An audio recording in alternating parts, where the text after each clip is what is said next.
Welcome back, folks. Get that mic in front. You're supposed to be act like a professional, Greg Eric. I was thirsty. Come on, get that mic in front of your mouth, buddy. I'm back. There you go. You guys are good. Let me just fix you up real quick here. Oh, thank you. There you go. Okay. Folks, thanks for tuning back in on the live stream from the South Central Region Conference of the NAED. That's the National Association of Electrical Distributors. And we're coming hot and live from beautiful Austin, Texas, Greg. Here we are. Woo! You know what the fun part is? What? We're with The Rock. The Rock is actually here in presence. The Rock. What does The Rock say? Bring it. Keystone Technologies. Go to KEYSTONETECH.com, baby. That's The Rock, the Retrofit Kings, light made easy. Josh Brown, their VP of Sales, here with us. How are you? Josh? Fantastic. I appreciate you guys having us here. Oh, we appreciate you bringing this to the people out there, man, from the conference. And from the beginning, the original sponsors, the first sponsors of the Get a Grip on Lighting podcast, Keystone Technologies. We thank Ira, Fred, the whole team there. What you guys have done is really, really, what you have built in the last 10 years is really phenomenal, Josh. Thank you. I would say the same to you guys. I mean, we obviously saw the innovation that you guys bring to the lighting industry and the podcast world and wanted to be a part of it. Yeah, but you know what? I mean, since 2000, when did you join? 2010, 11? Right around then, yeah. I mean, you guys have taken off like a rocket, man. Yeah, I mean, our business has changed pretty dramatically from being purely a ballast manufacturer to LED drivers, and then taking that LED driver technology and putting into retrofit solutions, as you call us, the retrofit kings. Yeah. But now also it's an everyday part of every fixture that we manufacture is a Keystone driver inside of it as well. Before we dig too deep into that, who's this? Josh and Insogna. How long have you been with the company? About 6 years now. 6 years. Yep. Okay, cool. And what's your role there? Previous territory manager, now director of sales, kind of covered central part of the country and overlap into the East Coast a little bit. Well, you really are director of sales. I am. Very He wasn't good. making it up. Okay, well, let's cross that title out and change it up. You got a Sharpie? Yeah. We got something anyway. So, what has happened in the last 10 years? Like, Revolution. it's crazy when you think about it. It's the entire lighting industry has been flipped upside down. Like, I don't think there's any industry that has changed more. I would even challenge devices. I think devices like phones and all have incrementally improved in the last 10 years, but lighting is completely different than it was. There's no industry like it. Cars, when there was horse and buggy. No, but I mean, okay, yeah, exactly. I think it's almost there. Yeah. In a very, very short period of time, Yeah. we went from everyone driving a horse and buggy to everyone driving a car. And Yeah. I mean, you look at the change in a very short period of time. I think LED, obviously different generations, but we're still in our infancy, but it is flipping over at a rate that I think far exceeded anyone's expectations. You know what? I mean, we were talking earlier about the big three and all this kind of stuff, and there is no big three anymore. There's only The Rock, Keystone Technologies. The big one. Go to KEYSTONET. Love the plug. Yeah, but it's interesting because there's dead bodies everywhere in this industry right now. And who's going to step over those dead bodies, distributor wise, manufacturer wise? This sort of stuff is going to be interesting to see because the last 10 years was about blowing your budget. The next 10 years is going to be about positioning yourself for the future. Sure. And it's going to be interesting to see who emerges as a leader, Greg. Oh, for sure. That's what these things are all about. That's why we do this podcast, is try to figure it out. I don't know if we figured it out yet, but we're getting there. Well, I think the hashtag The Rock is a good place to start. I'll send you the invoice after the show for that marketing thing there. But yeah, so what are you guys working on now? What's your next move? So you went from ballast to drivers to lamps to fixtures. Now you're into fixtures. Now you're into bulbs. Yep. You're into screw-in bars and all that. What's the next move? I mean, our goal is really to be a one-stop shop. So to your point, there's a lot of craziness that's happened over the past 10 years of any type of LED lighting manufacturer that a lot of distributors might have in their on their shelves.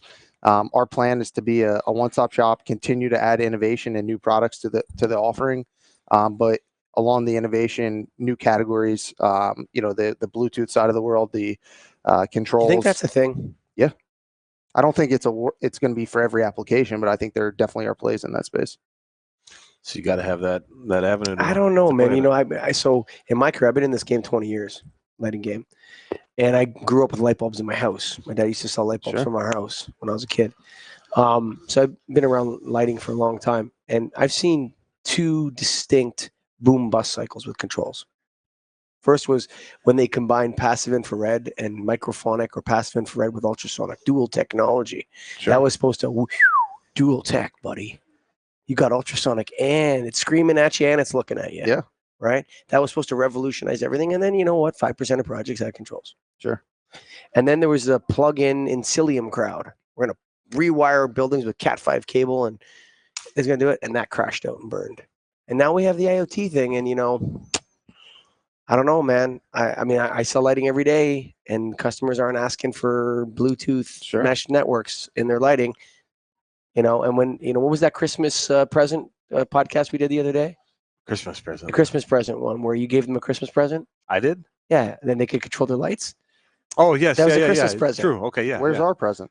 You don't get. You might get the sale, and it might be your product at the end. But yeah, where we went into an office and they had we put a dimming fixture in. It was yours, and, and they had a Lutron dimmer, that wireless control, and everybody crowded around their cubes as they were playing around with this thing. So, like Mike said, I would give them a Christmas. Yeah, Christmas comes once a year, and then after that, it's not for everyone. No, but no, you know what? I don't know. I think, like, do people actually want to have another notification from their lighting system now, or they want to be able to control it, or they just want it to work? I think the IoT gives people a lot of choices. There's choice fatigue. Could be good or bad. But, you know, I think a great example, let's say you install 100 fixtures and you have one row of fixtures that are underneath people that want it to be dimmer. It's a relatively easy way for that row of fixtures to be dimmer without having to do controls throughout the entire facility. I think there's plays in I mean, that's just one example. I don't think it's across the board going to, you know, take everything over. I mean, it wouldn't shock me if rebates are going to continue to, you know, grow for controls and, you know, Bluetooth in that same space. So obviously rebates drive a lot of the, you know, what's being sold in respective markets too. Yeah, I could see it on the retrofit side somewhere. You know, maybe you have a customer that went in and changed out fixtures. They have panels or whatever maybe in there now. They didn't have dimming previously and they want dimming. So it could be a wireless retrofit opportunity for them to then dim the fixtures and, you know, without having to run 0 to 10 throughout the entire facility. Yeah, do you think so that could be an option too? Is the key to do it on a fixture or to do it in a zone? More and more, it's like just put the control on each fixture. But then it's a simpler concept. It's simpler. It's just like now you can do whatever you want with that fixture. Yep. Yeah. And then that one. Yep. Instead, you have to control. So I think he's buying into the Bluetooth controls. You want to go sell some Bluetooth? You might be on. Well, look, I'm ready right now. He's doing it. What do you guys think? I think it's a boom bust cycle again. Okay. I think the customers tell us what they want, and the customers are saying, "I don't give a crap." I almost said the F word. Wow, close. You're growing up right before our eyes here. I don't give a crap about that, actually. Like, you know, it's like, you know, I mean, let's throw the circadian thing on the table just to illustrate the problems with all this speculative what's going to happen in the next 10 years other than selling light bulbs arguments. Sure. Okay. So we sell light bulbs, and now we're going to sell something else with the light bulbs, right? This is the control aspect of it, right? Okay. So let's throw circadian on the table. Now we're going to make you healthier. Now, what do we know about lighting? We know that most people don't like bright lights, right? But circadian's all 65K, 500 lumens or whatever it is, right? Blast them with this, and then everyone feels better. But we know that a lot of people don't like that, actually. And so you have there's a battle between, I think there's circadian says, this is how your light should be, accept it, and you'll feel healthier. And controls are like, make your light whatever you want, right? Those are two opposing forces. Sure. Right? So circadian, if you're going to do a circadian system for an office, you're going to go in there, you're going to tell them what's up, right? This is how your lighting should be. I don't care what you say. I don't like it like that. Shut up. Circadian. I'm the circadian Canadian. You're going to do what I say, right? That's what. Yeah, there you go. What's his name? Dave Pellico. Yeah, that one. Yeah. The circadian Canadian. The Keystone. Yeah, the Rock. So there's that. And then there's this control thing where it's like, well, you don't need that circadian nonsense. What you need is control. Those things are counterintuitive. Yeah, they're opposing forces, man. And the industry's saying, we're going to do both. They can't have both. Sure. Circadian and controls do not go together. They're opposites. Well, maybe you can control the circadian, and you could like the controls would be like, we do it exactly. We follow the sun with the controls, but you don't get to touch them. You got to follow the sun, boy. Yeah. Because that's how you're going to feel better. And then, I don't know. What do you think? So are you guys getting into circadian, or you're just going to avoid that and go right controls? Or the ability? I mean, I personally find the technology very interesting, especially when dealing now as more information is coming out about dementia and Alzheimer's and the impact that it can have positively on some of those applications. Hamsters, Oh, coral. Okay. You learn something new every day. Yeah, like you can make a hamster crazy with light. Yeah, you can like what we know is that you can hurt people with light. Sure. That's what we know, right? Can you fix somebody, or can you supplement? I think Uta Bessenecker said, watch out. It's more like a supplement. It's more like taking codfish liver oil than it is like taking an antidepressant. Sure. Right.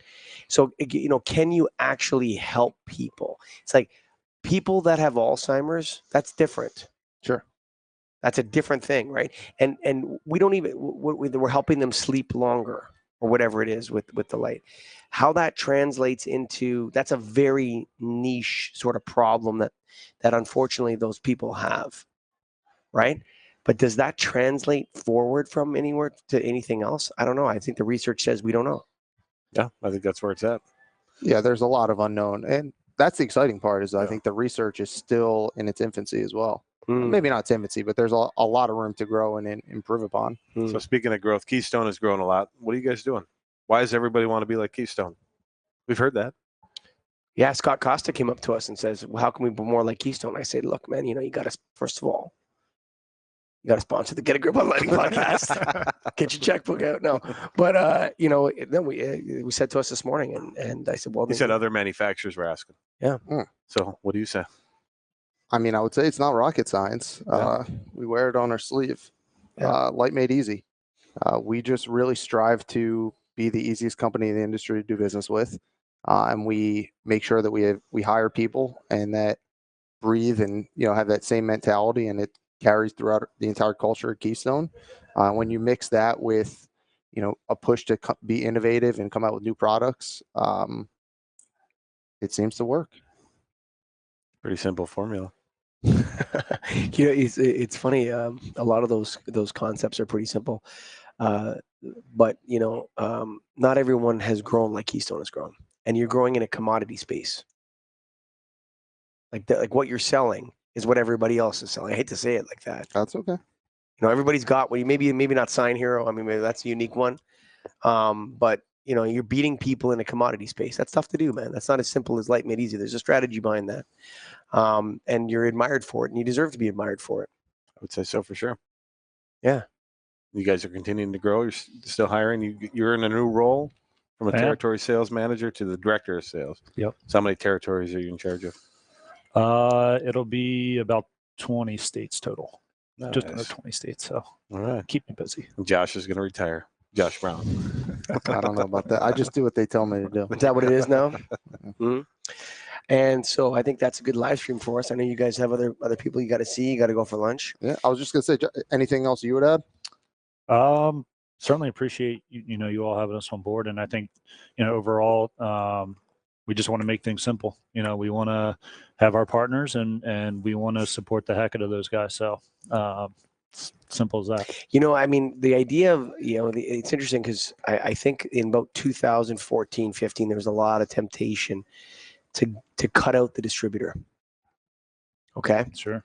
A lot. Yeah. And I think, a lot of companies made that choice. A lot of companies or attempted to make that choice. I mean, I think it's time to reestablish the channel and bring order to the business again. I think lighting is complicated. You need regional boots on the ground through your distribution network if you want to be a real player. And I think that selling to contractors and end users and commercial properties is a different business than selling to distributors. And I think so.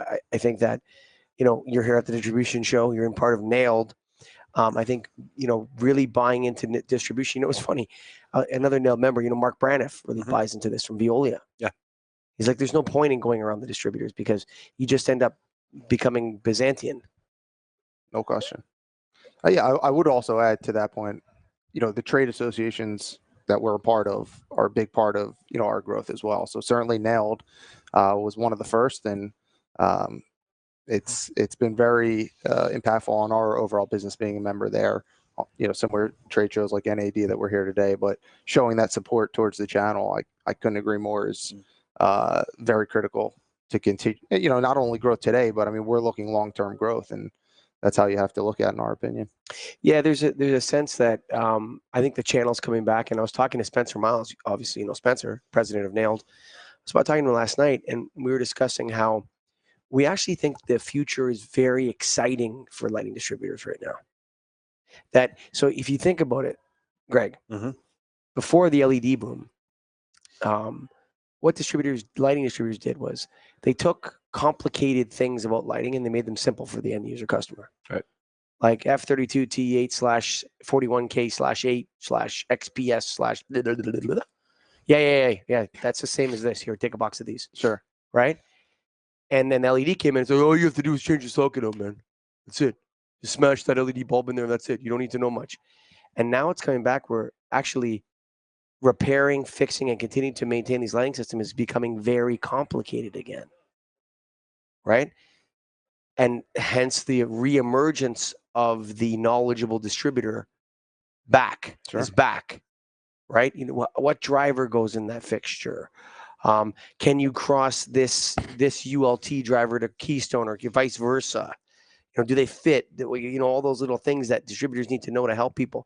That's coming back in big time. Sure. And I think it's an exciting time to sell light bulbs, man.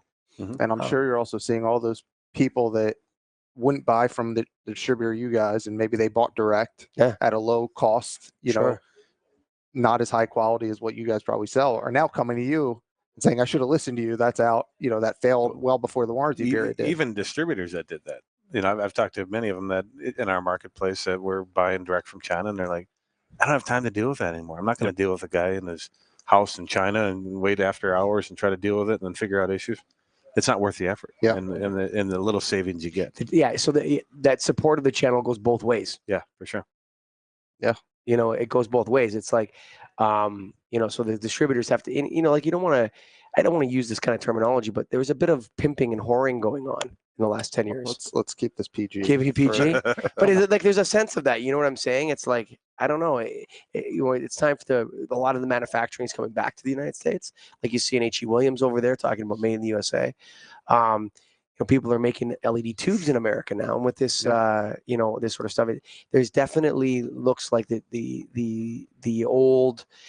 We abandoned the paradigm to our peril as an industry, and now we're returning to the paradigm. Folks, The Rock is here live. Keystone Technologies, the sponsor of the show, and the VP of Sales, Josh Brown. Josh, I forgot the last name though. What is it? Insogna, regional sales manager for Keystone. Hey, we are really grateful to all the listeners out there, all the people that anonymously like and listen. And there's so many of you out there. I'm really humbled, and so is Greg. Thank you for listening. Go to KeystoneTech.com. That's KeystoneTech.com.